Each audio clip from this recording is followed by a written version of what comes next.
l'émotion, les couleurs d'Algérie.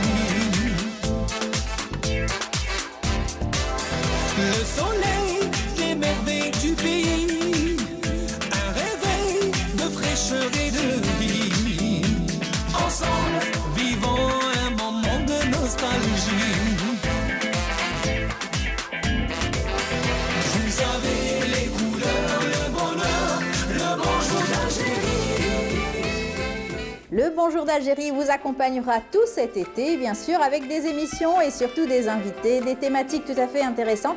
Bien sûr, nous vivons un été exceptionnel cette année avec cette pandémie qui nous fait peur. On continuera à en parler bien évidemment, mais aussi vous informer, vous donner aussi des gestes barrières et surtout des gestes à faire pour essayer donc de vivre malheureusement avec, en essayant donc d'endiguer cette pandémie. Et nous allons aujourd'hui vous présenter aussi des invités, des thématiques tout à fait intéressantes. Nous allons parler d'environnement avec Hamid Belkacem. Aujourd'hui, il nous emmènera du côté donc du lac de Mrelles pour parler bien sûr de l'invasion des algues aussi. C'est une aussi problématique environnementale. Nous allons traiter cela avec lui tout à l'heure sur notre plateau. Nous allons aussi voyager à travers notre patrimoine et surtout notre sud du pays avec notre invité Amina Cheri qui viendra nous parler de l'Imzad et surtout l'histoire de l'Imzad et du Tindi. À voyager à travers bien sûr ces deux musiques ancestrales aussi qui ont accompagné des générations et générations.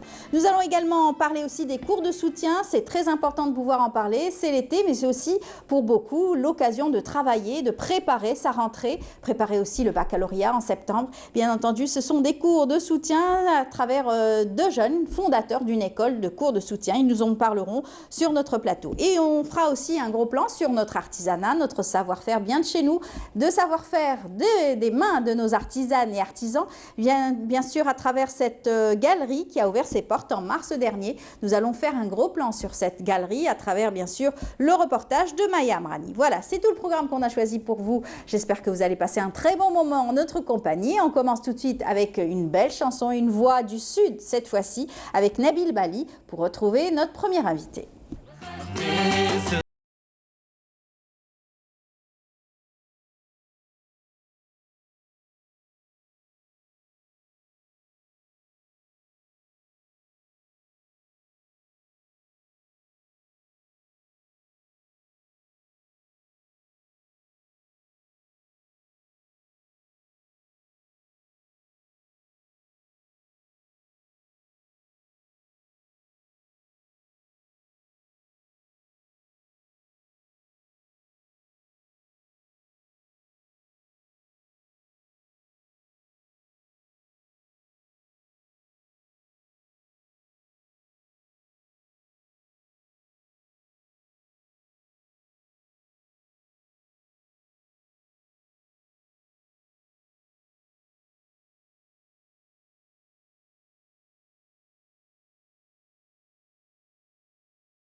Voilà, c'est avec ces rythmes que nous allons planter le décor pour nous parler donc du patrimoine africain, patrimoine musical africain. Et pour ce faire, nous avons sur ce plateau une invitée qui va nous parler justement de ce continent africain. Il s'agit de Amina Chiri. Bonjour Amina. Bonjour Amel.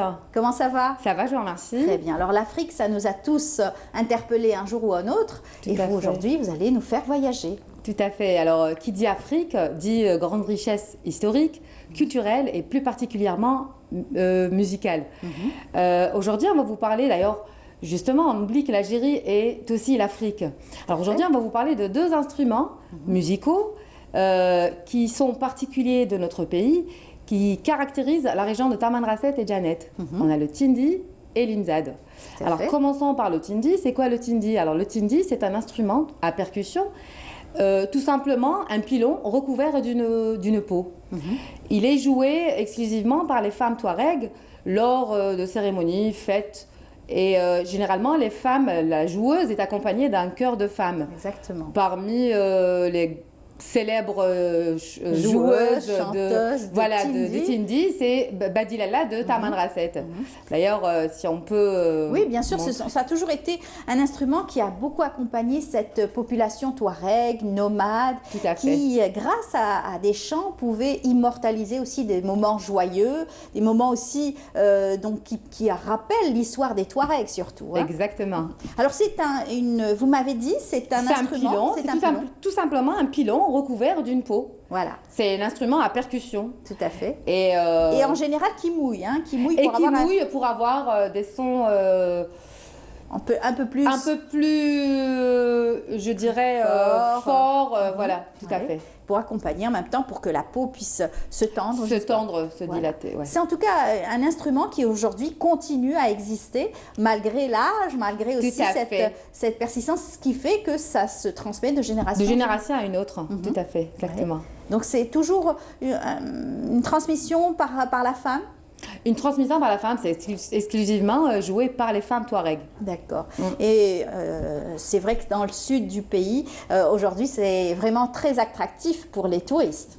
Ah oui, je dirais que c'est un coin, enfin c'est un... Oui, c'est un instrument qu'on a l'habitude aujourd'hui de voir si vous allez dans le sud du pays. Là, on est en train de voir l'imzad par contre. L'imzad, vous allez nous parler justement de cet autre instrument de musique. L'imzad, qui est un instrument qui est sorte de violon à une seule corde, construit sur calebasse. C'est une espèce de courge, voilà, que ces femmes vont récupérer dans la nature, c'est cela? Tout à fait. Et avec une corde, donc c'est une sorte de violon, je dirais. Et joué aussi exclusivement par, joué exclusivement par les femmes touaregs. Voilà. Parmi les divas, enfin des joueuses de l'imzad, on a Tarzar Ce sont des femmes très jalouses de leur patrimoine. Tout à fait. Qui, elles aussi, continuent à perpétrer ce savoir. Ça se transmet oralement? Exactement. Oui, ça se transmet oralement et d'une région, enfin de la région du sud, quoi. Voilà. Et vous avez pu voir l'instrument de musique. On est en train de voir des images. D'abord, les femmes, quand elles jouent, je pense qu'elles mettent donc les plus belles de leur tenue. Les plus belles de leur tenue, leurs beaux bijoux, tout à fait, exactement. Lors de fêtes, cérémonies, Ashura. D'ailleurs, on ne peut pas ne pas mentionner, parlant de Djanet, on ne peut pas ne pas mentionner l'Asbiba de la ville de Djanet, qui est une fête de paix et qui coïncide avec Ashura, d'ailleurs, justement. Et qui draine énormément de monde de la région du sud du pays, qui viennent de partout, des tribus, donc de différentes régions donc, du sud du pays, et qui viennent pour se rencontrer lors de cette cérémonie. Exactement, tout à fait. Alors, on a pu voir l'instrument de musique, c'est un instrument magnifique, qui peut être aussi décoratif, qui a été soigneusement peint par les femmes. Oui, tout à fait. Ça a été peint par les femmes touaregs et elles en prennent soin parce que c'est une matière, assez noble, voilà, j'allais dire noble, tout à fait. Utilisent, etc. Tout à fait. Tout est naturel. Tout est naturel, voilà, à 100% naturel. Et aujourd'hui, vous pensez qu'aujourd'hui, ça s'est très bien transmis les mamans, les arrière-grand-mères, etc. Alors aujourd'hui, moi je trouve que les jeunes s'inscrivent à la modernité du patrimoine tergui. Donc ça se transmet à la nouvelle génération et j'espère que les jeunes filles vont continuer s'intéresser. Tout à fait. Parce qu'il faut le rappeler, hein, vous l'avez dit tout à l'heure, c'est un instrument exclusivement pour les femmes. Pour les femmes, féminin. Et donc les hommes accompagnent au chant aussi. Et il y a ces espèces de cris qu'on entend chanter. Tout à fait. Et on dit souvent, quand vous allez dans le sud, si vous écoutez cette musique dans le sud, avec cette ambiance et tout, vous allez tout de suite y retourner. Ah oui, oui, oui. Vouloir y retourner. Vouloir y retourner. C'est vrai que c'est exclusif. C'est exclusif, voilà. Majestueux aussi. Tout à fait. Ce qui a fait la renommée aussi donc, de cet instrument, de cette tradition, c'est qu'aujourd'hui, les chercheurs, les anthropologues ont réussi à faire un classement donc, au niveau mondial. Tout à fait. Il est très important de souligner que l'IMZAD a été classé au patrimoine mondial de l'UNESCO et c'est en décembre 2013. Donc, c'est très important de souligner, enfin de savoir que ça a été classé au patrimoine mondial de l'UNESCO. Exactement. Le patrimoine mondial de l'UNESCO et grâce à cela, aujourd'hui, c'est préservé et le monde entier connaît cet instrument et vient pour pouvoir visiter cette région et apprécier les rythmes du sud du pays. Absolument, Amel. Tout à fait. Voilà. Alors aujourd'hui, on a pu voyager grâce à vous. Ça a été un grand plaisir. On ne peut pas, enfin, je ne peux pas vous quitter sans profiter de l'occasion pour rendre hommage, enfin, parlant de Jeannette, sans rendre hommage à un grand monsieur. Othman Bali, qui est chantre de la musique algérienne et particulièrement tergui.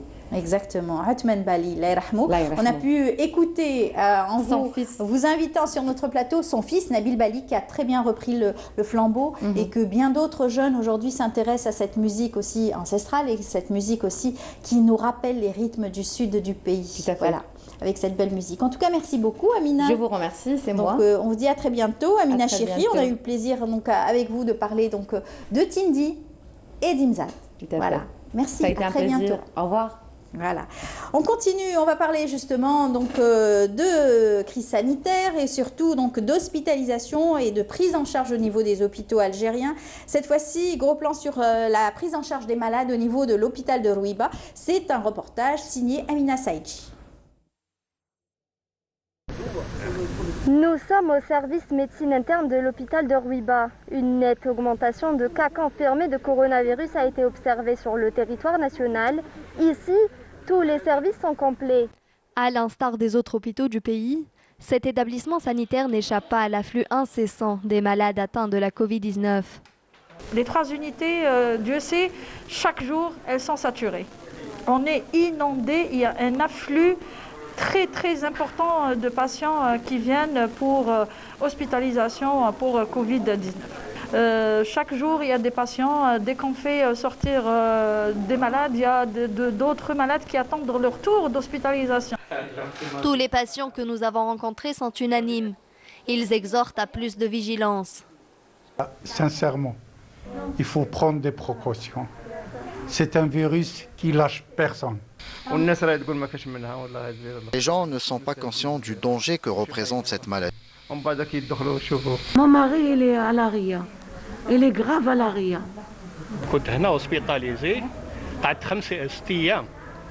Je suis resté hospitalisé pendant 6 jours.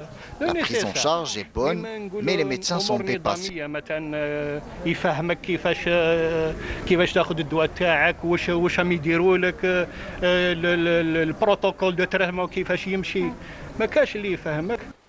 Même si la prise en charge est sans faille, les établissements hospitaliers sont saturés. Les médecins appellent les citoyens à plus de vigilance, à observer les règles d'hygiène et de distanciation physique. On continuera toujours à appeler les citoyens à plus de vigilance et surtout respecter les gestes barrières. Continuer aussi à porter la bavette. On continuera toujours à vous informer et vous donner quelques informations et surtout gestes à observer au quotidien pour éviter la propagation donc, du virus. Nous allons parler justement de cette pandémie et surtout de l'impact sur notre scolarité, la scolarité des enfants, la scolarité aussi et la prise en charge par des institutions qui ont trouvé des solutions, comme par exemple les cours de soutien. Et oui, il y en a beaucoup qui vont s'orienter vers les cours de soutien. Une école a ouvert ses portes et nous allons les présenter. Mohamed Islam Hamouten, bonjour. Bonjour. Bienvenue parmi nous. Merci. Vous êtes un des fondateurs de l'école 3/4. Oui. D'accord. Vous êtes accompagné par Yanis Boujelouah, c'est cela? Exactement. Bienvenue parmi nous. Merci. Vous aussi, vous êtes un des fondateurs de cette école. Voilà. Alors, tous deux, vous avez fait des écoles d'ingénierie. Vous avez eu des diplômes en ingénieur industriel, c'est ça? En génie industriel, mais on n'a Génie pas encore industriel. eu le Voilà, diplôme. on a encore une année pour avoir Mazel. l'ingénieur. Très bien. Vous avez été donc, vous avez sauté le pas, vous. Ouais, Voilà.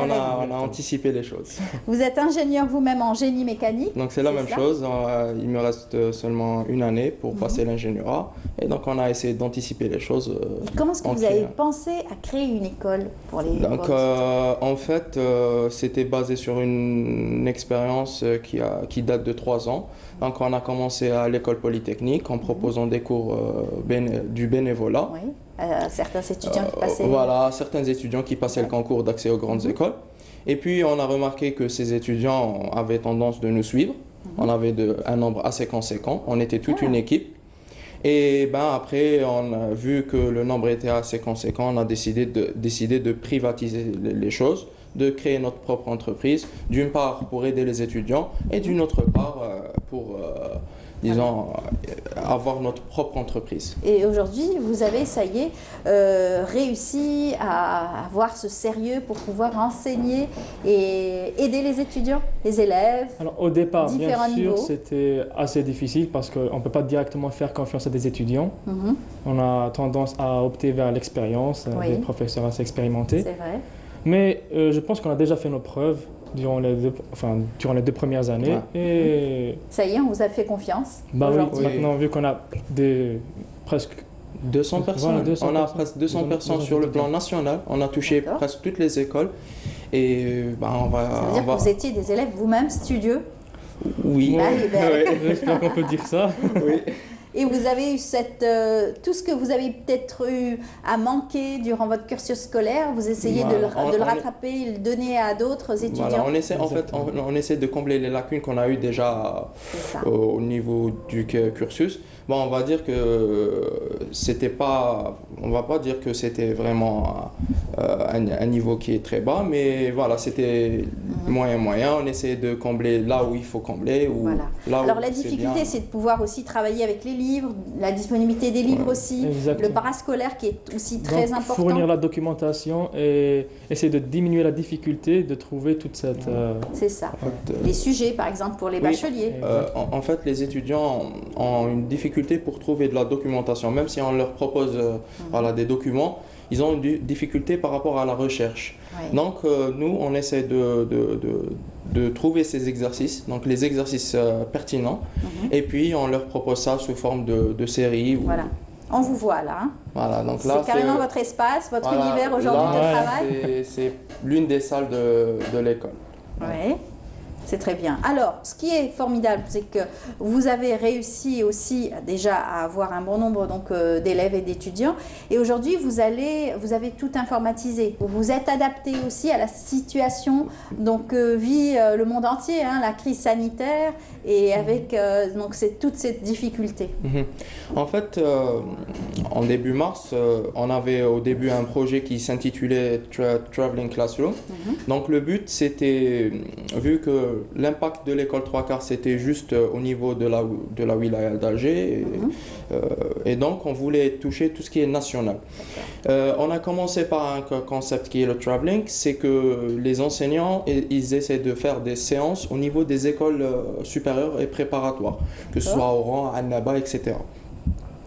Bon, on a eu la chance de partir à Blida et à Oran en partenariat avec 2 clubs. Donc déjà, le but, c'est de faire aussi des partenariats avec les clubs. Les clubs scientifiques, Voilà, les clubs universités. scientifiques. Donc ça, c'est un lien entre club et notre école, vu qu'on est aussi jeune. Oui. Et après, bon, il y a eu la crise sanitaire qui a imposé le fait que, voilà, donc qui a imposé le fait qu'on doit s'arrêter. Mais voilà, après, on a essayé de discuter, moi et mon collègue Yanis, par rapport à la situation.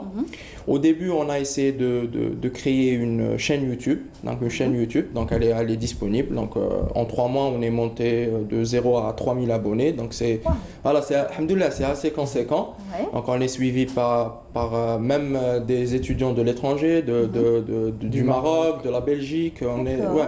Voilà.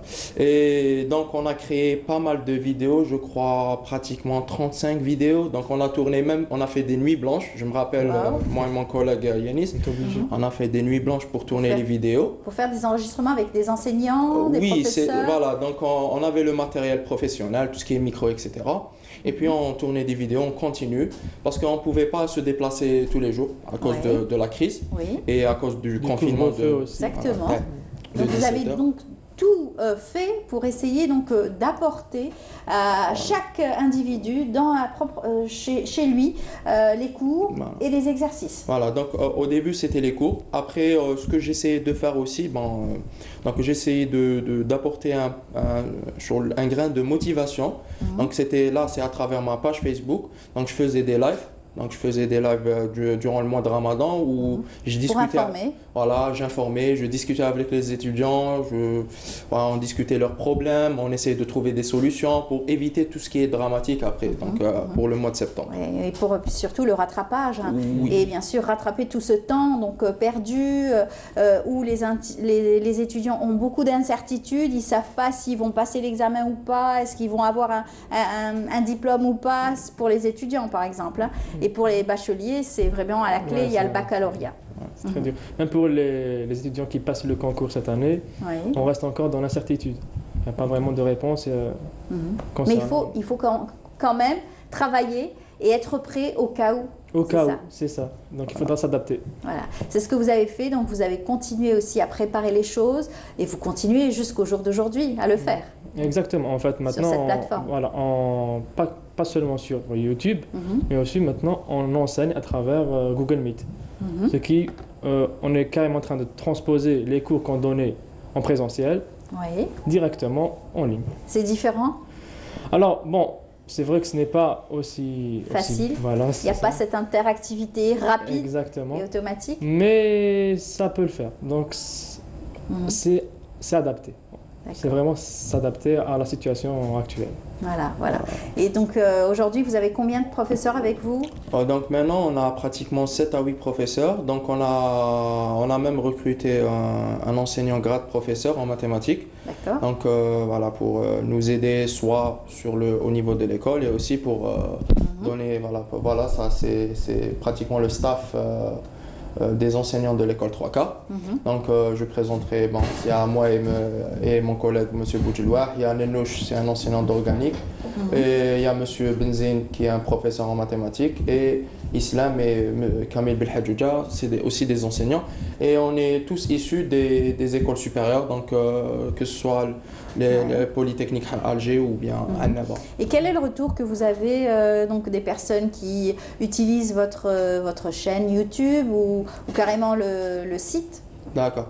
Donc en fait, à travers la chaîne YouTube, donc on a eu, comme je vous ai dit tout à l'heure, donc on avait eu la chance d'avoir des échos même au niveau international.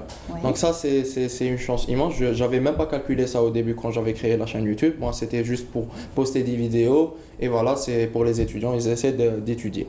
Mais après, on a eu des retours. Ils avaient aussi l'opportunité de poser des questions. On pouvait y répondre en temps réel presque. Donc ça, c'est en premier lieu. Et puis, comme mon ami a déjà souligné, quand on est passé au cours en ligne, c'était... Donc ça, c'est la chaîne YouTube. Donc, je vous ai montré une petite interface de la chaîne YouTube. Donc, comme vous voyez, c'est assez pro. Donc, on a essayé de travailler sur le graphisme, sur beaucoup de paramètres pour que la chaîne soit équivalente, plus attractive et équivalente aux chaînes disponibles à l'étranger. Donc voilà.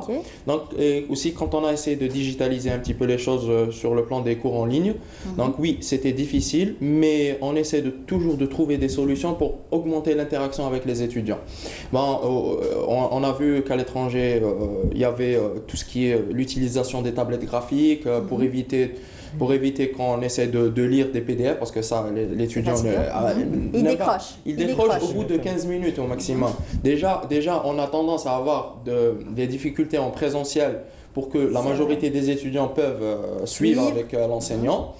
Et en plus de ça, en ligne, l'étudiant, on ne le voit pas. Et voilà. C'est encore plus compliqué. Voilà, donc, les parents ont eu justement un mal fou à essayer donc, de garder l'enfant concentré face à son écran d'ordinateur. Voilà, donc on va dire que c'est un challenge, mais à chaque fois on a un challenge, donc on essaie de le relever. Donc on en aura encore plus, mais voilà, c'est la crise, elle a imposé un certain critère, un certain rythme, donc on essaie de suivre ce rythme et de s'y adapter. Bravo en tout cas, parce que ça a été un challenge pour vous aussi, hein, de pouvoir asseoir aujourd'hui une plateforme et surtout un savoir-faire, une école aujourd'hui carrément, hein, une école, c'est vraiment, c'est formidable pour votre jeune âge, on va dire que vous-même vous êtes encore étudiant.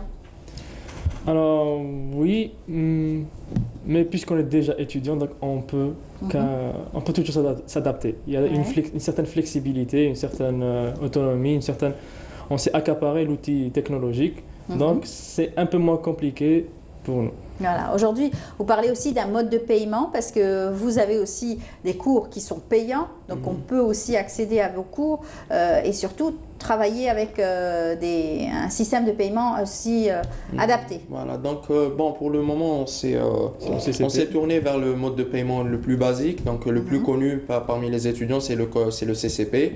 Donc on a essayé de travailler sur ça, mais d'ici l'année prochaine, s'il y aura un autre moyen plus intéressant, donc on essaiera de s'adapter à ce nouveau mode de paiement. Alors aujourd'hui, vous avez un certain nombre de personnes qui vous suivent, un certain nombre d'étudiants qui vous suivent. Vous avez l'objectif d'arriver à combien ?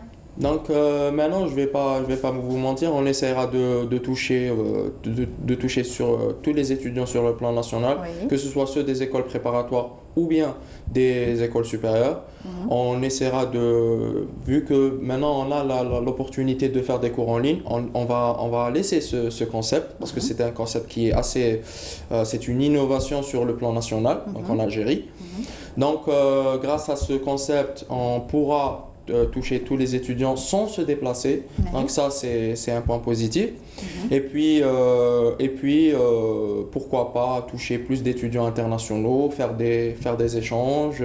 Déjà que vous le faites avec les clubs scientifiques, c'est extraordinaire. Voilà. C'est une très belle initiative de pouvoir toucher donc les clubs scientifiques, et Dieu sait comme ils sont créatifs. Il y a beaucoup de motivation, il y a de quoi faire avec eux. Exactement. Alors pour parler aussi donc de cet engagement que vous avez pris, ça sera aussi les préparatifs donc du baccalauréat. Donc j'imagine que cet été, beaucoup vont plancher et travailler pour cette rentrée inédite, hein, ce baccalauréat qui sera en septembre. Donc beaucoup d'étudiants travaillent avec vous. Donc bon, pour le plan pour les étudiants de baccalauréat, bon, on n'a pas encore commencé. Donc on se base plus sur les étudiants des universités, parce que c'est le premier concept qu'on a lancé.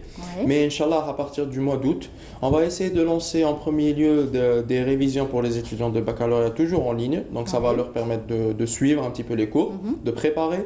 Et voilà, comme je vous ai dit, on a pu recruter un enseignant qui est calé en mathématiques, qui va vraiment changer les choses, et il a de l'expérience, que ce soit bac français ou bac algérien, donc c'est un plus. Et vous avez aussi cette possibilité d'offrir des documents, hein, sur votre page, et de pouvoir donner aux étudiants l'opportunité de suivre avec vous donc, des cours.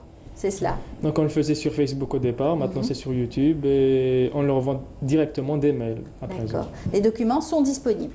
Voilà, en fait, les documents sont disponibles, que ce soit plutôt les vidéos sont disponibles, que ce soit sur notre chaîne YouTube, et aussi on a même créé un groupe Facebook plutôt, qui est lié à notre page directement, là où on essaie de publier un peu plus de documents, et pourquoi pas prochainement un site web ou bien une application qui va un petit peu faciliter les choses à l'étudiant pour faire de la recherche. D'accord. Et bien entendu, vous allez continuer vos études? Bah oui, bien sûr. Et comment vous allez faire joindre donc les deux en même temps, votre carrière professionnelle aujourd'hui qui prend un envol parfait, et continuer votre dernière année? Alors moi je le faisais déjà cette année. D'accord. vu que j'enseignais directement les week-ends, donc ça n'avait pas vraiment d'incidence sur voilà, votre cursus. Sur mon cursus, pas du tout. D'accord, tant mieux. Tant mieux. Donc un week-end qui est pris, Oui. ça va. Bon, disons que au début de l'année, on travaille le week-end. Maintenant, ça prend de l'ampleur. Donc on a beaucoup d'étudiants, donc on doit essayer de s'y adapter. Oui. On dirait que après l'ingénieur, Inch'Allah, même si on va partir à l'étranger pour finir nos études, on aura un concept qui est là, qui est les cours en ligne. Donc on pourra toujours donner des cours, que ce soit lui, moi et aussi le staff. Et quels sont les modules les plus enseignés au sein de votre école? C'est les modules de concours, techniquement. Donc, on enseigne soit les écoles de commerce, donc les écoles et les universités de commerce, et aussi sciences et technologies. Donc, plus ou moins, il y a de l'analyse, de la physique, de la chimie, un peu Analyse numérique. Tout ce qui est mathématiques. Tout ce qui est mathématiques et physique, ça, on est là. Très bien, parfait. En tout cas, on vous souhaite bonne chance pour votre école, surtout, qui est assez nouvelle. Et puis, on vous dit surtout bonne chance, parce que c'est vrai que c'est un challenge pour vous, en tant que jeune étudiant et jeune aussi porteur donc, de projet, puisque vous êtes porteur de projet, vous êtes aujourd'hui à la tête d'une entreprise, carrément, puisque c'est une école, mais c'est une entreprise avant tout.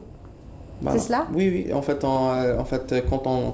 quand on déclare une école, donc elle est considérée comme une entreprise. Oui. Donc c'est une salle. Donc on a une nomination, on a tout ce qui est registre de commerce. Donc elle est déclarée comme une.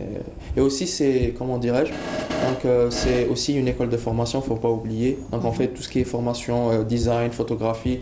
On fait de tout. Donc on essaie de toucher. C'est extraordinaire. En fait, on essaie de combler l'aspect technique. Oui. Des étudiants par des formations supplémentaires. Voilà. Et en général, oui, votre école n'a pas encore de longues années d'existence. Mais est-ce que cet été, par exemple, ça a été un été particulier, vu qu'aujourd'hui, tout le monde doit se préparer à la rentrée? Moi, je vous donne directement des statistiques. Donc, entre le mois de mars et aujourd'hui, donc on a fait un bond de pratiquement 100 étudiants, pratiquement. Donc c'est assez conséquent. Oui. On est sur la chaîne YouTube, on a fait un bond de 3000 abonnés. Sur notre page Facebook, on a doublé ou bien triplé. C'est que du bonheur pour vous. Oui. Et de voir que vous pouvez rendre service aussi à des étudiants qui sont peut-être en demande aussi d'exercices, de cours, et surtout de pouvoir travailler de chez eux. Oui, mais en fait, moi, pour juste éclaircir les choses, donc le but, c'est pas que d'offrir des cours, etc. Parce que sinon, on va se transformer en une école de soutien à lambda. C'est vrai. Nous, le but principal, c'est d'aider l'étudiant, de lui donner, de le préparer et de lui donner tout le bagage nécessaire pour s'adapter à la vie professionnelle. Donc, au futur, on essaiera d'ajouter des choses comme des stages, des conventions avec des écoles étrangères. Et là, je vous dirai, Inch'Allah, que notre école, c'est la première école en Algérie qui va transmettre ce savoir. Donc voilà, c'est ça le but. C'est bien. En tout cas, vous avez beaucoup d'ambition. Que pensent les professeurs qui sont avec vous? Ils vous font entièrement confiance en tant que jeune aussi. Donc pour ce qui concerne les professeurs, donc on est en contact avec eux parce qu'on travaille avec eux. Car un bon enseignant, il doit être bien encadré, même si on est âgé, donc on doit toujours être bien encadré dans le domaine scientifique. On essaie de faire des séances de travail pour discuter sur les différents paramètres des séries TD ou bien des cours, pour éviter de faire des erreurs. Et on discute aussi sur le plan pédagogique parce que nous, moi et mon collègue, on n'est pas entraînés sur le plan pédagogique, on apprend au fur et à mesure. Exactement. Donc au maximum, plutôt au minimum, on essaie d'apprendre de nos aînés les points positifs et essayer de rectifier les points négatifs pour proposer, disons, le presque parfait, Inch'Allah. Voilà, Inch'Allah. En tout cas, bonne chance à vous. Et surtout, vous avez cette fibre donc, de la jeunesse qui va aussi permettre la compréhension par tous, par cette jeunesse aussi qui a des examens, qui travaille pour avoir un diplôme et qui est étudiant. Voilà, merci beaucoup à vous. Je rappelle donc Yanis Boujelouah, vous êtes fondateur donc, de l'école 3 quarts et vous aussi, Mohamed Islam Hamouten, vous aussi, vous êtes fondateur donc, de cette école. Bravo pour cette initiative et puis bonne chance surtout. et à très Merci. bientôt. Merci. Voilà, on continue notre programme. Je vous invite tout de suite à suivre ce reportage, le portrait d'un artisan de Blida qui travaille donc et que Faria El Hamdi a rencontré pour nous. Il s'agit de Abdelrahman Al-Arbi Rabah qu'on va découvrir ensemble et on se retrouve juste après.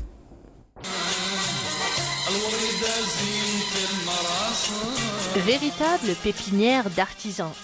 Blida, cette région de la Mitidja était réputée pour la qualité de ses divers articles de maroquinerie.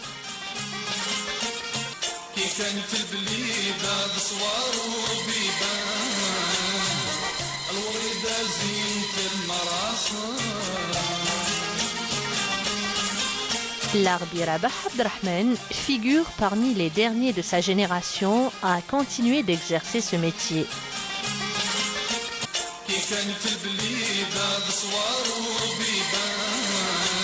Son ambition est d'inculquer les bases de cet art artisanal aux jeunes.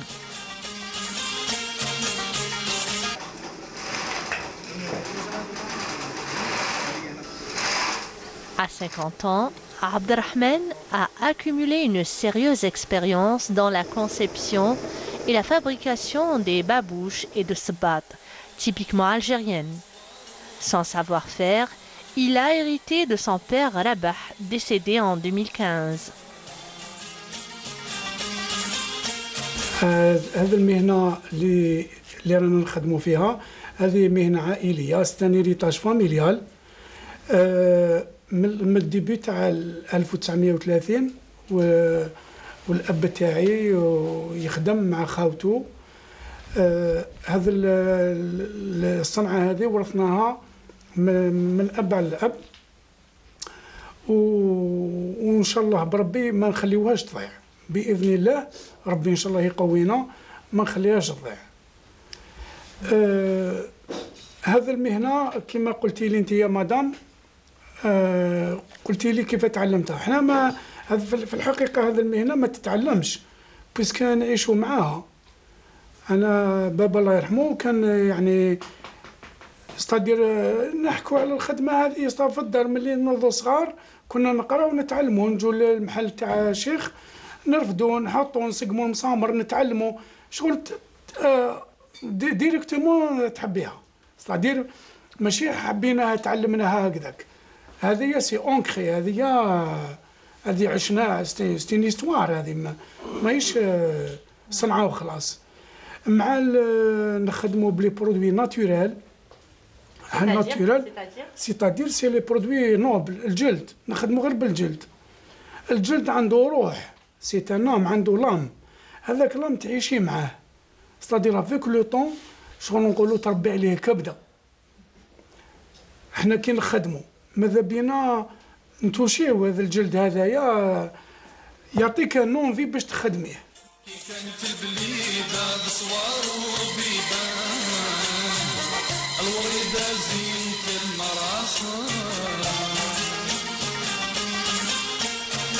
Selon lui, ce métier exercé de père en fils depuis la nuit des temps est le gagne-pain pour de nombreuses familles blidéennes depuis 1935.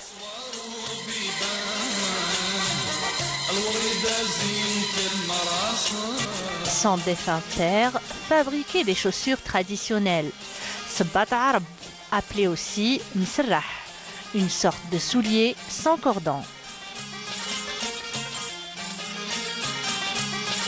احنا الصباط المشهور في الجيري هو هذا يعيطوا له الصباط العربي. هذا كيما نقولوا حنايا الكسكس في كامل المغرب كاين كامل في الجيري كاين الكسكس كل واحد كيف يخدمه. هذا سي لا ميم شوز.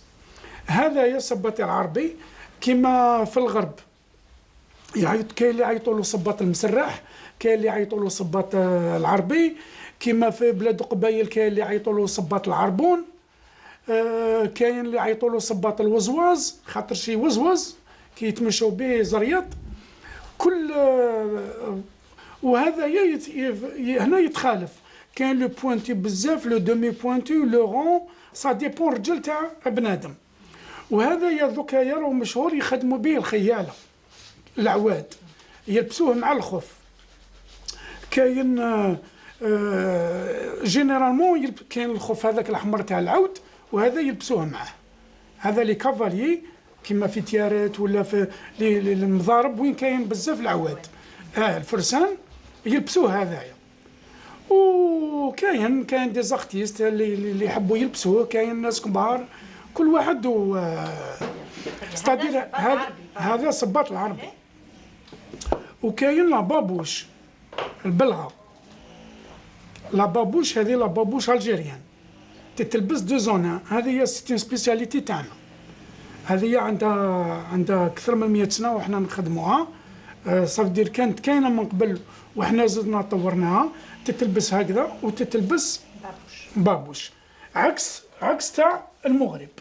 أنا جبت لكم وحدة تاع المغرب باش نشوفوا لا ديفيرونس. جو سوي ان ايتيديون، انا نقرا في الجامعه نورمال، وكي يكون عندنا وقت فراغ نجي نعاون شيخ بابا كيما تعلم على بابا شيخ، انني نتعلم على بابا دو بريفيرونس ما نضيعوش هذا الصنعه وخلاص. المهنه هذه عندي حوالي 50 سنه في المهنه هذه، وانا كنت نخدم مع عمي رابح بابات الدحمان، خدمت مع عمو ودوك راني مع وليدو ورانا رايحين معاها بشويه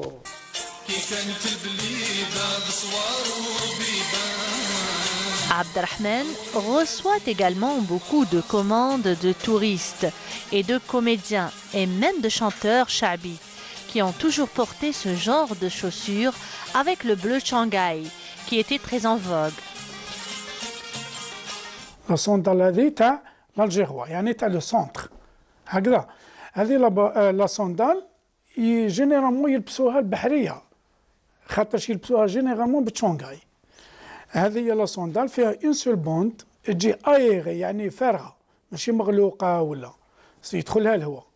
هذه تجي اون بلون ولا اون نوار ولا اون بلو وتجي سامبل هكذا ولا تجي تريسي. كاين اللي يخدموها تريسي وهذا لا بوند كاين اللي تجي رقيقه وكاين شويه عريضه. ولا سيمال تاعها لا سيمال تو ديبون دو كليون. لوريجيناليتي تاعها سي افيك دو كوير ظهر تاع البقره اللي كنا نهضروا عليه من قبل. Sauver ce métier de l'oubli et de la disparition qui le menace est le souhait de Abderrahmane et de beaucoup d'artisans qui existent de nos jours.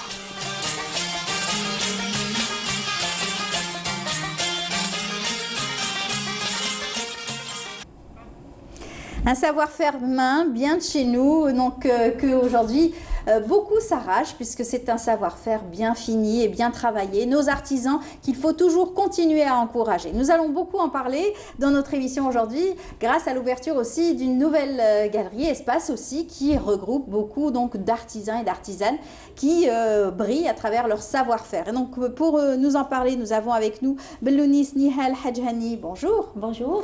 Bienvenue parmi nous. Merci pour l'invitation. Vous êtes cette galeriste donc de handmade art. Voilà, c'est un nouveau concept aujourd'hui. On regroupe beaucoup d'artisans chez soi, c'est cela? Oui. Vous êtes venu accompagné d'une artisane. Il s'agit de Manel Qaddid. Bonjour. Bonjour. Bienvenue.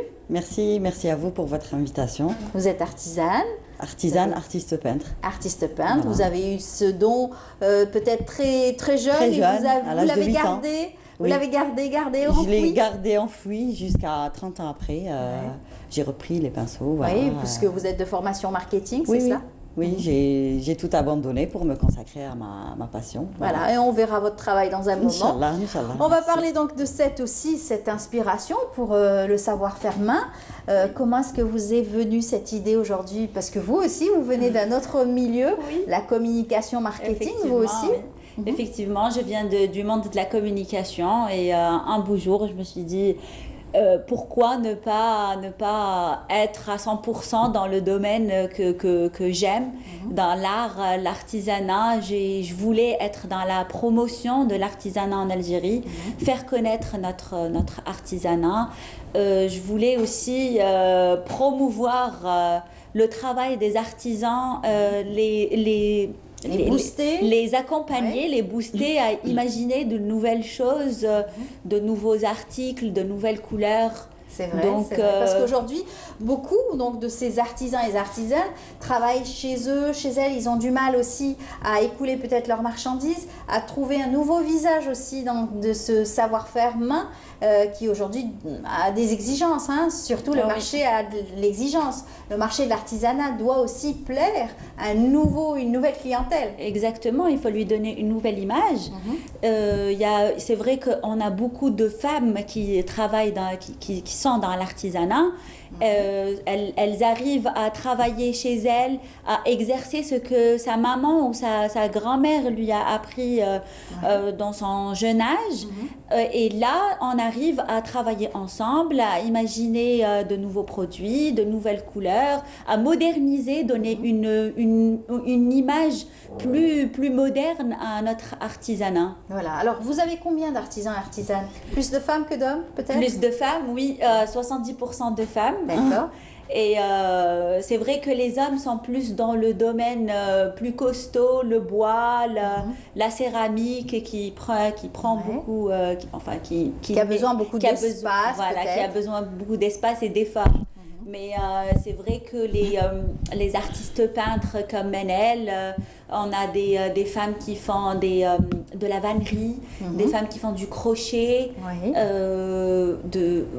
et surtout que ce sont des métiers qui tendent à se perdre si jamais il n'y a pas la relève, comme par exemple le crochet.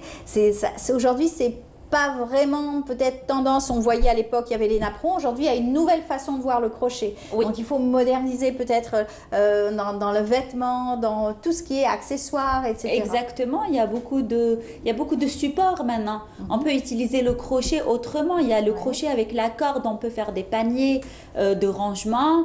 On peut faire. On peut faire des dessous de plats, des plus modernes, mais c'est du handmade. Exactement. Fait main. Et c'est vrai que ça ne remplace pas la machine. Aujourd'hui, la machine plutôt ne va pas remplacer le savoir-faire main. Et absolument. Et donc, pour vous aussi, ça a été comment cette rencontre? S'est faite comment entre vous deux? Au départ, j'ai commencé à la maison, à travailler à la maison. Donc, j'ai ouvert ma page Facebook. D'accord. Que j'ai nommée Piece of Wood Art. Ensuite, je faisais mes ventes via Marketplace. D'accord. Là où j'ai été repérée par l'équipe Handmade. Donc, ils m'ont contacté. On a discuté un petit peu au téléphone, on a échangé. Ils sont passés à la maison, à domicile, là où j'ai mon atelier. J'ai présenté mes produits. Ils ont vu sur quel support je travaille, avec quelle marque de peinture je travaille. Parce que ils sont très pointueux sur la qualité, sur les finitions et tout ça. C'est pour ça que j'aime bien travailler avec eux. C'est pas c'est-à-dire c'est de la bonne qualité qu'ils recherchent. Voilà. Et au fait, on a commencé, c'est à partir de là que l'aventure a commencé avec eux. Oui, maintenant, depuis mars. Voilà. Et maintenant, grâce à eux, on va dire que je me suis diversifiée sur... parce qu'avant, je faisais que sur du bois. De la peinture que sur du bois. Après, on a touché à la poterie, on a touché au verre. Donc, c'est... voilà. Et c'est à la demande aussi de la clientèle. Quelquefois, c'est peut-être les clients qui vont venir rechercher un objet particulier, vont me demander... D'ailleurs, c'est ça. En fait, c'est comme ça que ça a commencé avec mes clients. C'est du personnalisé. Et à partir de là, je vois qu'il y a un échange d'émotions parce que chaque tableau que je fais raconte une histoire par rapport à mes clients. Donc, ils me racontent ce qu'ils veulent transmettre comme émotion, que ça soit en cadeau, que ça soit pour eux. Donc, voilà, c'est ce qui me passionne dans ce métier. Tout à fait. Eh bien, on va voir cela, puisqu'on a été donc voir au niveau de la galerie. Notre journaliste Maya Marni est venue vous voir en galerie et voir le travail de toutes ces artisanes, puisque vous dites qu'il y a une grande majorité de femmes. Donc, on y va à travers les 70% de ces artisanes. On y va à travers ce reportage.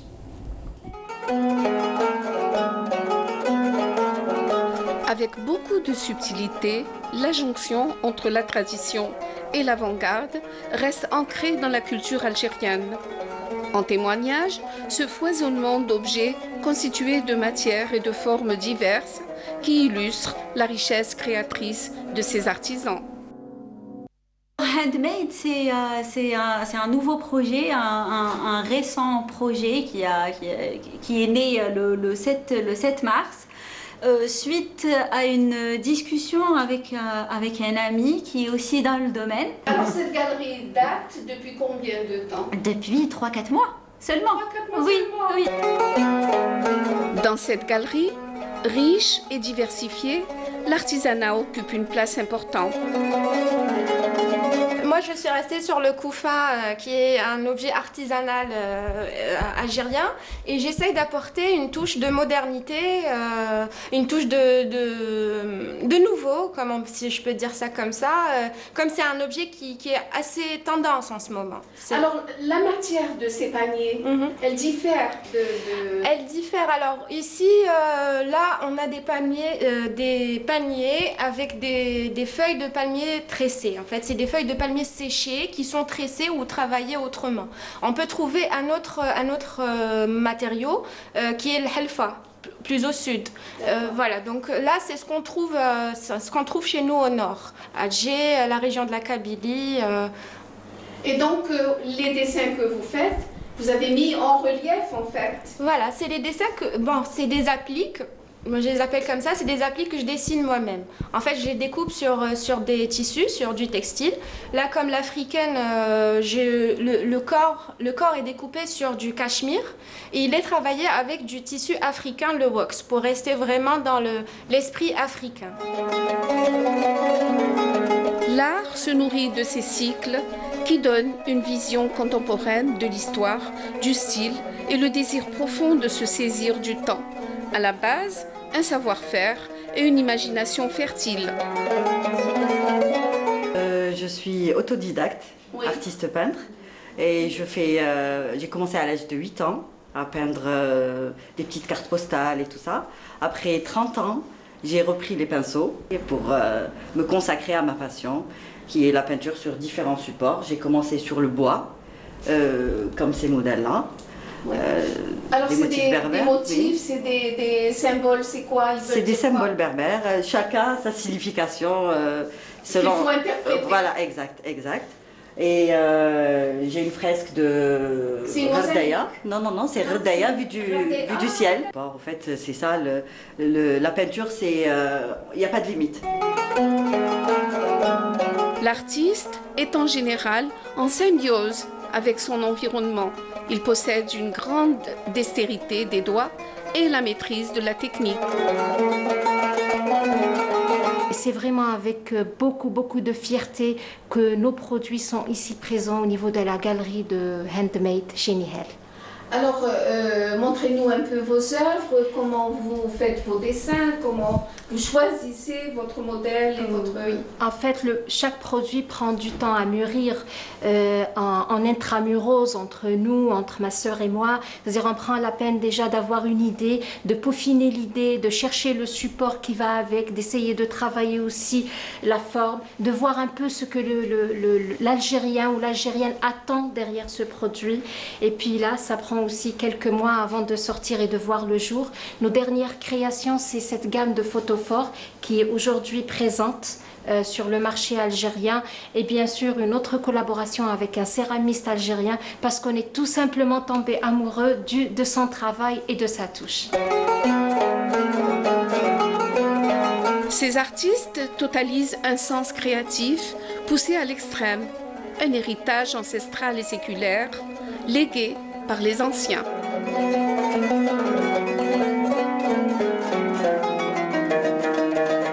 Voilà, l'exposition valorise toujours le travail donc, de ces artisans et artisanes. Quand on voit comme ça l'exposition, c'est toujours plus agréable donc, de voir aussi la mise en scène de ces objets d'art, ces objets faits manuellement, qui ont pris du temps, qui ont vu le jour, minute par minute, donc prendre forme à travers donc, les mains de ces artisanes. Hein. Oui. Au fait, quand on pense à un produit, on imagine sa place en boutique et par la suite sa place dans les maisons des Algériens. Sa disposition, la couleur, l'harmonie avec le reste de la déco et le reste des couleurs qui entourent ce produit. Et c'est pour ça que, au fait, par exemple, comme le travail avec Menel, au début, elle nous a proposé ces articles, ces œuvres. Et par la suite, on a commencé à imaginer d'autres supports, d'autres couleurs. On propose à Manel, on voit la faisabilité et elle revient avec ses propositions. Et ensemble, on arrive à sortir un produit que j'espère va plaire aussi à de nombreux aussi peut-être visiteurs de l'Algérie qui vont emporter le savoir-faire main typique de l'Algérie. C'est déjà fait. D'ailleurs, j'ai des gens de France, de l'Écosse. Il y en a, mes tableaux sont déjà partis. Et c'est un plaisir. Surtout, exactement. Je recherche la touche traditionnelle algérienne. Voilà. Alors pour vous, vous travaillez beaucoup sur les signes. Les signes berbères, le tribal. Surtout, je suis portée sur le style tribal. Vous travaillez sur cela. Vous avez appris aussi. Oui. Vous êtes documenté parce que c'est pas simple. On en apprend tous les jours sur les signes. Exactement. Les signes, les significations, la culture, qu'est-ce que ça veut dire ce signe, pourquoi on le... pourquoi on l'utilise sur cette jarre, pas une autre, etc. Exactement. C'est bien, ça nourrit aussi et ça inspire peut-être l'artiste. Oui, beaucoup, énormément. Oui. On a pu voir donc le travail de nombreuses artisanes, par exemple la vannerie qui est aujourd'hui un métier qui est difficile, mais qui tend peut-être à continuer à se transmettre. J'espère parce que vraiment la vannerie, je n'espère pas qu'il sera éteint dans l'avenir parce que c'est un métier très difficile qui prend beaucoup de temps et beaucoup d'efforts. Énormément. Et beaucoup de techniques aussi. C'est vrai que nos grands-mères le faisaient pendant leur temps perdu. Aujourd'hui, les jeunes filles ne s'intéressent pas forcément à ce métier. Elles arrivaient à sortir avec un panier au bout de 2 jours, mais sachant qu'elles se consacraient qu'à ça. Alors qu'aujourd'hui, avec le temps, avec la vie qu'on vit, la vie speed qu'on vit, on n'arrive pas à finir un panier en 2 jours. C'est-à-dire il ne pourra pas sortir avant 4-5 jours. C'est vrai. Et le mélange de couleurs... Et l'artisane que vous avez aujourd'hui? On en a plusieurs et elles sont toutes âgées. On en a plusieurs, une à Délice, une à Tipaza et une à Bachar. D'accord. Et vous allez vers ces dames? On va vers ces dames, rechercher, qui font des paniers, mais qui sont là à attendre des expositions pour exposer et commercialiser. Et avec nous, on les contacte, on leur propose ce qu'on veut. Si c'est réalisable, on commande et après, avec les moyens de transport, on leur envoie un transport pour récupérer et elles arrivent à vivre de leur passion. Exactement. C'est aussi une forme de commerce équitable aujourd'hui. Commerce équitable, c'est notre slogan. Justement, c'est notre slogan et la promotion de ce travail. C'est-à-dire, il y a des femmes qui sont à la maison, qui veulent travailler, qui ont des enfants. Elles arrivent à travailler à partir de chez elles. Elle n'a pas besoin d'aller exposer. Ça prendrait du temps. Ça prend du temps, c'est-à-dire ça prend 1 semaine ou 4 jours le temps de l'exposition. Elle arrive à rester chez elle et commercialiser ses produits et faire connaître son art. Alors ces personnes-là, vous avez réussi à les convaincre et les contacter comment? Franchement, ça s'est fait facilement. Et avec une grande confiance. Comme elle disait, Manel, tout à l'heure, elle nous a fait rentrer chez elle au bout de la première semaine. C'est-à-dire, on rentrait chez elle, on voyait ce qu'elle faisait, on discutait du produit, on discutait des motifs, des couleurs. Et la majorité des artisanes et des artisans, ça s'est fait vraiment de manière spontanée, naturelle et spontanée. Il y en a qui font de l'expo-vente chez nous, c'est-à-dire ils sont même pas payés au début. Ils exposent et une fois que c'est vendu, ils viennent récupérer leur argent. Alors il y a aussi d'autres métiers. On a pu voir donc la vannerie, il y a aussi le tissage, qui était un métier aussi noble et qui s'est transmis, très bien transmis. Il est toujours très difficile. Ce sont des métiers difficiles, les métiers donc fait main. Le fait main est très beau et surtout très difficile. Très difficile, oui. Très difficile, qui prend beaucoup de temps, beaucoup d'efforts, beaucoup d'énergie, beaucoup de créativité aussi. Et par exemple, pour le tissage, c'est comme la vannerie. il s'est arrêté avec nos grands-mères. Oui, c'est pas transmis, ça prend beaucoup de temps, ça mérite beaucoup d'efforts. Et puis, je pense que la majorité des tisseuses sont restées dans l'ancien. Dans l'ancien tapis berbère, babar. Exactement. Ce sont donc des noms aujourd'hui qui font la fierté de notre patrimoine algérien typique, qui valorisent aussi nos paysages, les symboles, comme on l'a dit tout à l'heure. Les messages, des histoires, ça raconte des histoires. Certains symboles, avant, les tapis berbères, c'était l'histoire de la famille que la maman ou la grand-mère. Et là, encore une fois, vous allez vers ces artisanes qui sont un petit peu partout, parce que c'est toute l'Algérie qui renferme une bibliothèque, on va dire, dans le domaine donc, du tissage, que ce soit le tapis berbère, le tapis des Gardaïa, le tapis donc, des Babors. C'est énorme.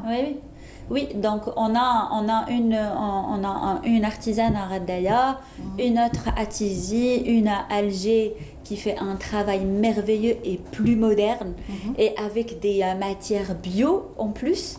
Elle fait de la laine, de la laine tissée, qu'elle tisse elle-même déjà. Et avec de la teinture naturelle, c'est-à-dire avec du chou, avec du curcuma. C'est juste magnifique. C'est un plaisir de commercialiser, de proposer ce produit aux clients. Et surtout quand on a des clients, on va dire des clients avertis. Oui, qui connaissent, vraiment. Qui connaissent la valeur. Le produit, de quoi il est fait. Voilà, c'est important. Exactement. Alors, c'est important aussi de pouvoir aussi faire des showrooms peut-être et inviter les artisanes peut-être. Oui, c'est ce qu'on a fait avec Maya. Elle était invitée au niveau de notre boutique et j'ai contacté les artisanes qui avaient la possibilité d'être présentes pour exposer, pour raconter leur art aussi. Tout à fait. Alors, Manel, quelle est la différence entre être virtuel sur un site et pouvoir être présente physiquement à travers donc, un public, une exposition et surtout valoriser votre travail? C'est une grande différence. D'ailleurs, j'y croyais pas quand ils m'ont contacté, Handmade, pour me demander d'être présente lors du tournage avec Maya. Je les remercie infiniment parce que je m'y attendais pas du tout. Et je les remercie aussi pour mettre en lumière les talents de l'Algérie, parce que pour moi aussi c'est une chance de me présenter et de me faire connaître comme ça, parce que il y a eu beaucoup de personnes qui m'ont demandé pourquoi tu sponsorises pas ta page, pourquoi ceci. Et je disais toujours, je prends mon temps, je préfère faire les choses doucement, je ne brûle pas les étapes. Et en même temps, ça me permet de me perfectionner, de parfaire mon travail, si je peux dire. Aujourd'hui, vous arrivez quand même à travailler chez vous, plus sainement, plus zenement aussi. Ça me permet de m'occuper de ma petite fille qui a 9 ans. Et de me consacrer à mon travail. Au fait, c'est une journée de travail normale. Je me lève à 8 heures, je prépare à manger et je me mets au travail jusqu'au soir. Elle a beaucoup de pression. Oui, beaucoup de pression avec Handmade. Mais j'essaye de gérer, ça va, ça se passe bien. C'est un métier, c'est une autre vie aujourd'hui. C'est une autre vie, au fait, et que je dois, et c'est un hommage que je dois, dont je dois en parler. C'est un hommage à mon bébé que j'ai perdu il y a 3 ans. Et c'est à partir de là que je me suis révélée. Et vous avez trouvé c'est un mal pour un bien. Parce que si j'ai pas eu cet événement bouleversant dans ma vie, j'aurais pas. Peut-être que j'aurais sauté le pas et quitté peut-être le monde du travail aujourd'hui. Je suis restée classique. Je suis restée quand même 1 an et demi sans travailler, mais bizarrement j'étais zen.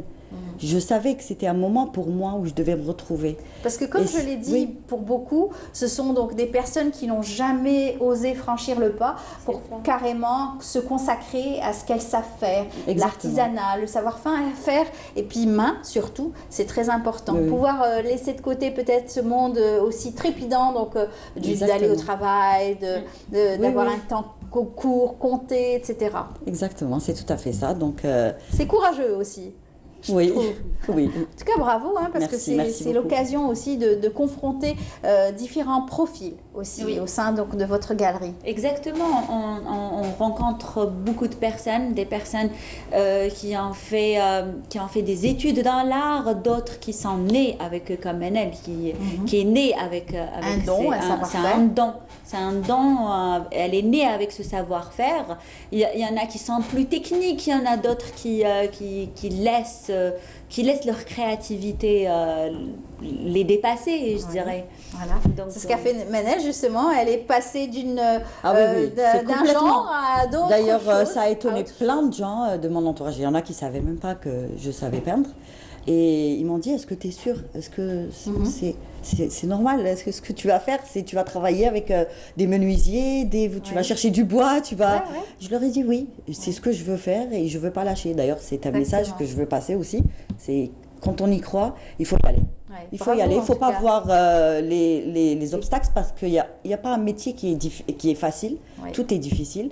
Mais il faut juste persévérer et être sérieux et croire en ce qu'on veut, en ce qu'on a comme don. Et travail bien fini, c'est exactement, important. c'est très important, c'est très important. Merci en tout cas Merci d'avoir à vous partagé pour votre cette invitation. émission avec nous. Merci à Nihal et toute l'équipe Handmade aussi de m'avoir donné cette chance de m'exprimer.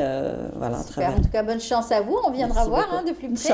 Inch'Allah, au niveau de la boutique. Merci beaucoup à vous, Belounis Nihal Hadjhani. Vous êtes donc la galeriste de cet espace appelé Handmade Art, c'est ça. Et donc, on vous dit bonne chance. Merci à vous, merci pour votre invitation. Et puis, j'encourage toute femme, toute personne qui a un don, qui sache faire quelque chose, à le faire et à s'exprimer, à nous approcher pour la promotion de son produit. Très bien, merci à vous deux. Merci et puis bonne chance aussi à toutes ces artisanes et artisans qui viennent vers vous et bien sûr ceux qui ne sont pas encore connus, qui explosent à travers leur savoir-faire. Eh bien, on va continuer à voir ces belles choses, ce savoir-faire fait main, surtout avec aussi cette famille qui est très connue du côté de Qléha, un savoir-faire aussi ancestral qui s'est très bien transmis de génération en génération. C'est la vannerie, et oui, à Qléha, c'est connu et c'est la famille Moualed qu'a rencontré pour nous Siham Kennouch.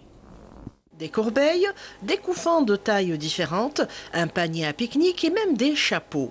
Des fibres de palmier, des lames de bambou, osier, on trouve un petit peu de tout dans cet atelier. عندنا par exemple le rotin هذه c'est la tige يعني le rotin en lui-même يعني c'est une matière qu'on importe avec différents calibres كاين du 20 du 25 هذه اللي قلت لك نخدموا بها l'ameublement de luxe les salons à manger les chaises هذا هو وعندنا كي نعاودوا نقولوا يعني اسمه لوزي عندنا 3 كاتيجوري عندنا لوزي هذا لوزي d'importation c'est un لوزي ce qu'on appelle لوزي بيف اللي نجيبوه ثاني importé هكذا يجي مارون وعندنا على لوريجين عندنا لا ماتيير تاعنا حنايا لوزي لوكال هذا هو لوزي لوكال راكم تشوفوا لا ديفيرونس كي لي اونتر باغ اكزومبل اونتر لوزي دامبورطاسيون اي لوزي لوكال سي هذا لوزي دامبورطاسيون الي هوموجين الي فيني وتاعنا يقعد على ليتا سوفاج مالغري كو يعني لا مود اكطويل سي تو سكي سوفاج يعني يخليو الحاجه كيما راهي. Dans la famille de Mohamed, l'art de la vannerie se transmet de père en fils. On peut même avoir fait d'autres études, mais on perpétue quand même le savoir-faire familial. J'ai fait des études supérieures, j'ai un master, donc ça ne m'a pas empêché d'exercer la vannerie depuis mon enfance. Bien au contraire, j'ai essayé d'utiliser les études تاعي في la commercialisation, في الماركتينغ. هذه خدمة ما نخليهاش خاطرش خدمة تاع الجدود. Je ne peux me passer de cet héritage légué par mes parents, auquel j'ai été initié depuis mon jeune âge. Même si j'ai pas de diplôme, je peux vivre de ça. Je sais que ça me servira à l'avenir.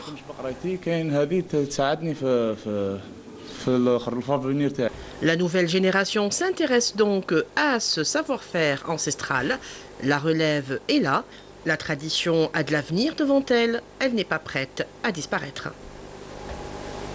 Et bien sûr, il faut continuer à acheter aussi ces produits pour pouvoir donner vie et laisser ces artisans aussi promouvoir leur savoir-faire. Eh bien, on va parler donc d'environnement. C'est important aussi d'en parler l'été, surtout. Préserver aussi notre environnement, préserver nos plages, préserver nos lacs. C'est important de pouvoir le dire. Et aujourd'hui, nous allons parler énormément de lags et d'algues. Et surtout de lacs, bien évidemment, avec Hamid Belkacem. Bonjour Hamid. Bonjour Amal, bonjour à tous. Comment ça va? Très bien, merci. Très on continue. bien. Hein. Oui. Après la vannerie, dans l'origine, la base, c'est une plante. Oui. On va continuer sur les plantes. Sur les plantes, tout Et à l'eau. fait. Les plantes aquatiques, pour certaines. Vous m'en apprenez beaucoup aujourd'hui, ce matin, sur la posidonie, par exemple, qui est une plante aquatique. La posidonie, c'est ce qu'on appelle le poumon de la Méditerranée. C'est une plante aquatique qui permet l'oxygénation de l'eau. D'accord. Elle a été harcelée parce que... Elle était invasive aussi. Hein. Alors, invasive positivement, entre guillemets. On a besoin de la posidonie pour... La posidonie est la base de la vie, donc il y a une faune qui s'installe dès lors qu'il y a la posidonie. Par contre, qui n'est pas une algue, hein, c'est une plante aquatique. Par contre, il y a eu des espèces invasives qui n'avaient pas pour biotope la Méditerranée, qui ont été ramenées. Ah oui. Je pense que... Par les bateaux, la par les circulation, bateaux, par des musées océanographiques qui, autour d'un rinçage d'un bassin du côté de Monaco, il y a Tulerpa taxifolia. Ça n'a jamais été prouvé, hein. Mais les scientifiques s'accordent à dire que c'est de l'aquarium de Monaco, du centre océanographique de Monaco, que s'est échappé Tulerpa taxifolia, qui ensuite, parce qu'il y a de la plaisance, donc comment elle colonise une bonne partie de la Méditerranée, c'est avec les encres marines. On jette l'encre, on remontant l'encre, on prend une touffe, on rejette l'encre quelque part, elle s'installe, elle prolifère. Tulerpa taxifolia a vraiment proliféré. Il y a eu des campagnes d'arrachage. Parfois on utilise de la saumure, du sel pour tuer, j'allais dire dans l'œuf, entre guillemets, Tulerpa taxifolia. En fait, elle détruit le biotope local et elle prive les poissons de leur nourriture localement. Donc beaucoup de dégâts. Il y a eu aussi Tulerpa racemosa, mais je pense qu'on va parler aussi des plantes d'eau douce et de poissons. Oui, exactement. Alors ce qui est bien à dire, c'est que l'algue finalement, c'est aussi une plante. C'est une plante. Oui, c'est un être vivant qui est aussi utile pour le biotope et beaucoup travaillent sur cultiver ces plantes, ces algues aussi, c'est aussi rentable pour certains pays asiatiques, par exemple. Vous savez, les plantes marines, la flore marine, on l'utilise dans l'industrie pharmaceutique. D'abord, c'est bio. On l'utilise comme plat, comme nourriture. En Asie. En Asie. On utilise une forme d'algue en Algérie, mais dans l'extrême sud du pays. On en a parlé déjà une fois, c'est la spiruline qui a besoin de beaucoup de soleil, d'eau et d'un terreau sous forme de substrat volcanique. Nous avons en Algérie, dans le massif du Hogar, pu développer et cultiver une spiruline 100% algérienne grâce à un grand monsieur, le docteur Abdelkader Hiri, que nous saluons au passage, qui est un amoureux, qui est originaire de Tamal Rasset et qui a pu développer cette algue, c'est une cyanobactérie. Très recherchée à l'étranger. Très recherchée, pour ses bienfaits, ses qualités nutritives. C'est un complément alimentaire, on peut vivre de la culture, c'est des protéines et tout, et ça aussi donne une vraie plus-value économique à une région qui est plus ou moins pauvre en termes de ressources. D'accord. Donc la spiruline permet aussi d'assurer la sécurité alimentaire dans la région.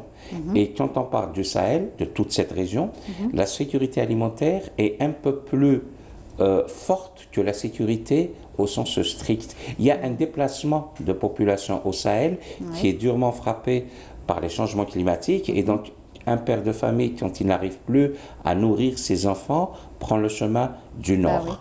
Si les grandes organisations onusiennes avaient à faire quelque chose dans la région sahélienne, ce n'est pas d'envoyer des soldats, des tanks, des hélicoptères qui coûtent très cher, mais cultiver la spiruline pour stabiliser la région en stabilisant les populations, en leur donnant et de l'emploi, et de la richesse et de la nourriture. Voilà, c'est ce qu'on avait dit la dernière fois en parlant bien sûr de la journée mondiale du travail des coopératives surtout. Exact. Aider ces populations à plus s'en sortir avec des travaux. Donc, être un peu plus autonome. Être un peu plus autonome. Alors ça, c'est ce qui nous a amené à parler de la spiruline. Oui. Mais bien évidemment, il y a d'autres algues qui pourraient être aussi utilisées comme engrais aussi dans l'agriculture. Dans l'agriculture, il y a l'agriculture biologique, on utilise le terreau, les engrais. Tout à fait. On pourrait ramasser au bord de l'eau carrément, hein, tout à fait. avec des tracteurs. Et la décomposition permet. Par contre, il y a d'autres algues qui sont aussi invasives sur le littoral, qui prolifèrent. Tel un cancer, ce sont des types d'algues, de plantes aquatiques qui ont pour origine une prolifération anormale du taux de nitrate. Les nitrates sont utilisés comme engrais agricole. Avec le ruissellement des eaux, ils sont déversés en mer et ça prolifère. Ça commence à être le cas en Algérie. Aujourd'hui, je ne sais pas si on a les photos, si on peut les passer. C'est le lac de Mrelès, du côté de Tlilette, dans la wilaya d'Oran. Qu'est-ce qui s'est... ça, c'est des algues. Hein. Ça c'est des algues en général. C'est des algues en général, mais qui, en fait, l'augmentation anormale, la prolifération semi-anarchique ou l'explosion exponentielle d'algues a toujours une origine. C'est souvent les nitrates. C'est pour ça qu'il faut mettre en place un réseau de surveillance pour mesurer et donner l'alerte et savoir faire... Et ça, c'est les plongeurs, les scientifiques qui peuvent aussi le dire? Oui, les plongeurs, les scientifiques, mais aussi... il y a un organisme qui est l'Observatoire national de l'environnement et du développement durable, qui gagnerait à étendre un petit peu ces stations. Il y a le Commissariat national du littoral, et il y a les associations et les laboratoires des universités. C'est des efforts en commun. Chacun travaille de son côté, il n'y a pas une mise en réseau. Et il faudrait mettre en place ces réseaux pour pouvoir échanger les expériences. On a eu 2 cas pratiquement à la même période, fin juin 2019, fin juin 2020, au niveau de Mrelès, Tlilette, la wilaya d'Oran. Qu'est-ce qui s'est passé? Il y a eu de très fortes chaleurs. C'était des températures caniculaires. Donc, automatiquement, dans un lac qui a une très faible profondeur, l'eau s'est évaporée. Il y a eu une prolifération de poissons parce qu'on a essayé de protéger l'espèce. C'est surtout de la carpe. Donc, en la protégeant, on a interdit la pêche. Il y a eu prolifération de carpes qui a coïncidé avec des températures caniculaires, évaporation de l'eau, pas beaucoup d'eau, beaucoup de poissons et activités agricoles annexes et connexes, ruissellement de l'eau, et on se retrouve avec un lac qui a subi une eutrophisation, qui est quasiment une absence totale d'oxygène. Le poisson est mort étouffé, asphyxié. Il faut dire aussi que dans la région, quand on diffère des projets, il y a toujours des conséquences sur la faune et la flore. C'est ça. C'est ça. C'est les photos prises il y a quelques jours au niveau de Mrelès. Il y a eu à peu près beaucoup moins que l'année passée, mais il y a eu quand même 500 carpes qui ont étouffé. C'est quand même une mort atroce. Il va falloir gérer aussi les poissons pour les enterrer, neutraliser les odeurs et tout ce qui s'ensuit. Mais pourquoi? Parce qu'il y avait un projet de station d'épuration à Tlilette où les eaux devaient être épurées, traitées et versées dans le lac pour maintenir une hauteur d'eau suffisante et permettre de faire de l'activité piscicole une activité lucrative, mais aussi de loisirs, de pêche et donner un caractère très sympathique à la région. C'est cela les projets intégrés. Ça, c'est la région de l'Ouest. Il peut y avoir aussi dans d'autres régions. Ça s'est passé l'année dernière. Est-ce que cette année, c'est le phénomène qui s'est C'est la même chose. Reproduit. Bis repetita. En fait, la fin du mois de juin, on aurait dû alerter. On aurait dû remettre en tête de liste des priorités de la région d'Oran cette fameuse station d'épuration qui aurait permis de traiter les eaux parce qu'il y a des versements d'eau usée au niveau du lac d'Omrlez. Il y a eu une commission ministérielle qui s'est déplacée l'année passée, qui a pris des décisions qui n'ont pas été malheureusement suivies des faits. Peut-être qu'aujourd'hui, bon, c'est vrai qu'on vit un été assez particulier. Cette année, encore une fois, les conséquences donc, de l'été passé avec bien sûr le déversement des nitrates, c'est vrai que ça s'est passé où il n'y avait pas de Covid. Cette année, le Covid est bien installé. On ne sait pas quand est-ce qu'il partira. Le plus tôt possible, on l'espère. Le plus tôt possible, Inch'Allah. Mais en attendant, c'est vrai que les scientifiques sont tournés vers plus urgent. Autre chose, l'environnement peut être affecté aussi. On l'a dit à maintes fois. Il est affecté, en fait, il y a du pour et du contre. Il est affecté parce que il faut de la main-d'œuvre. Les scientifiques s'en détournent un petit peu, parce que ce n'est pas la priorité aujourd'hui. La priorité, c'est la vie. Et quand la vie est menacée, la priorité, c'est maintenir cette vie et faire lever la menace, dépasser, relever des défis. Donc la communauté des scientifiques, y compris les chercheurs en biologie marine, parce qu'il y a aussi des gens, des biologistes marins qui travaillent sur des remèdes, sur des projets d'atténuation de médicaments pouvant atténuer les effets de la Covid-19. Et donc les gens travaillent, la communauté s'organise autour de thématiques. C'est pas facile parce que c'est quelque chose de nouveau, c'est quelque chose de violent et qui nécessite des mesures barrières.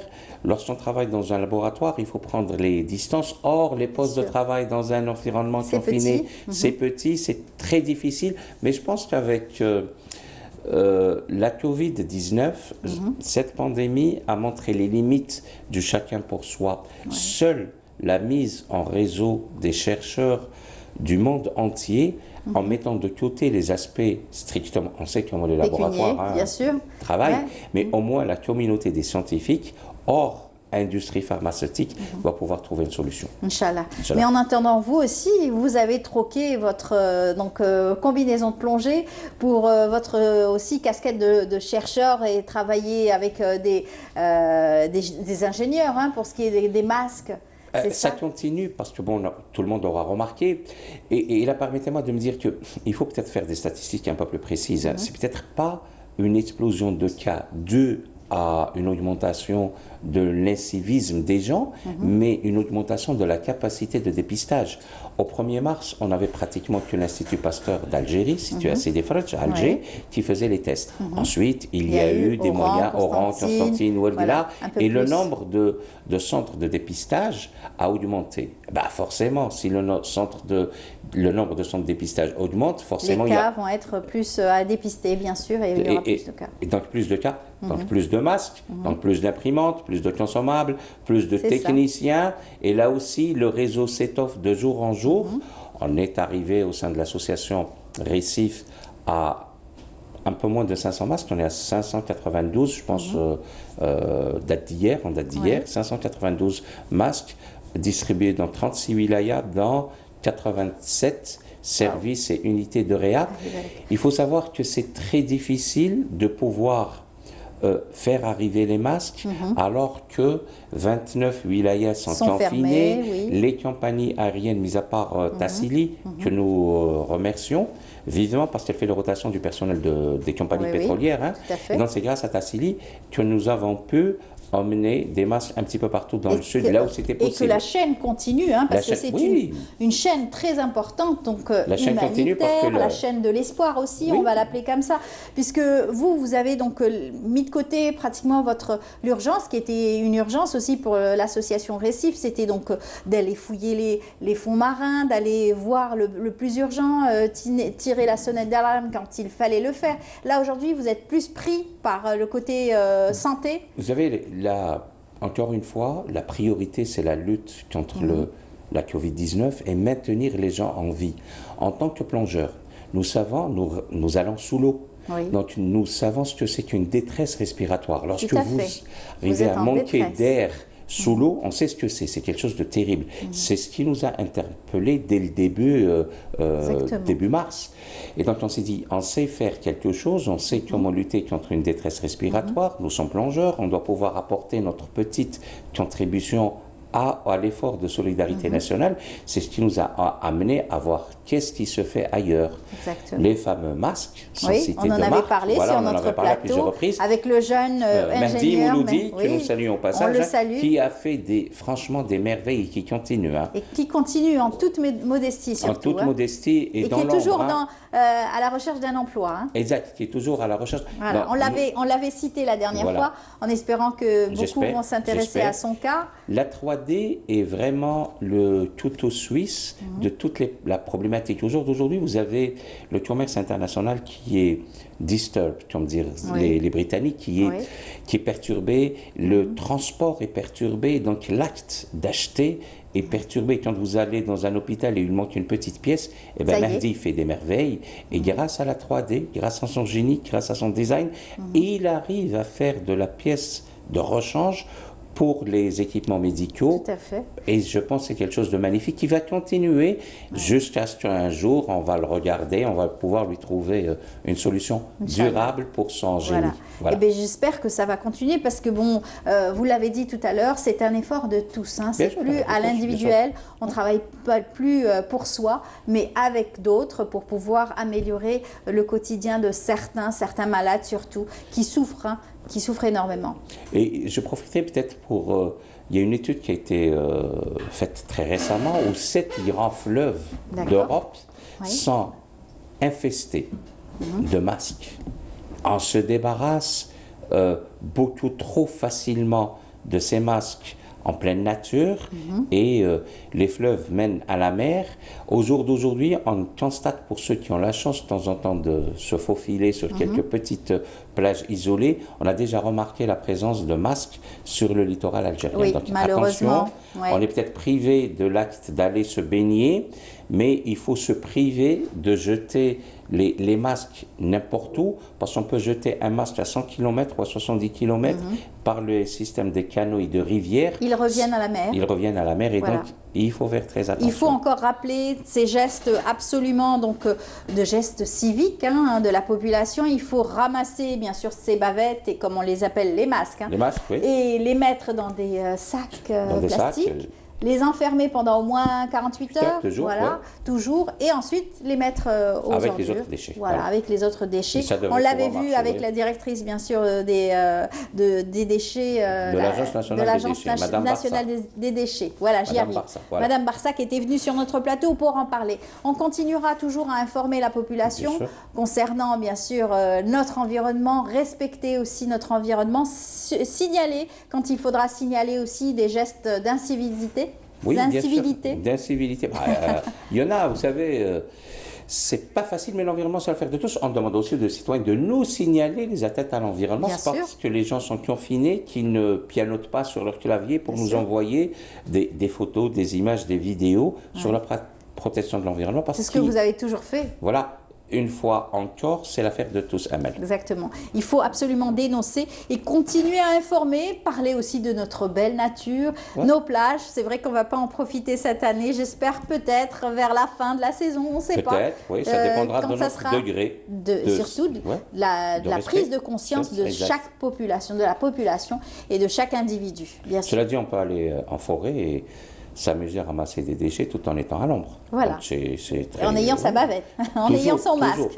Toujours. Voilà, merci beaucoup Hamid Belkacem. Toujours un plaisir de parler donc avec vous de notre environnement. Aujourd'hui, on a parlé des algues, on a parlé aussi donc de ce lac Relles, voilà, qui aussi est très envahi par ces algues. Voilà. Merci, à très bientôt. Voilà, on est arrivé à la fin de l'émission. J'espère que vous avez apprécié en tout cas ce programme choisi pour vous et rien que pour vous, pour bien sûr cet été. Merci à toute l'équipe et à très bientôt. Au revoir.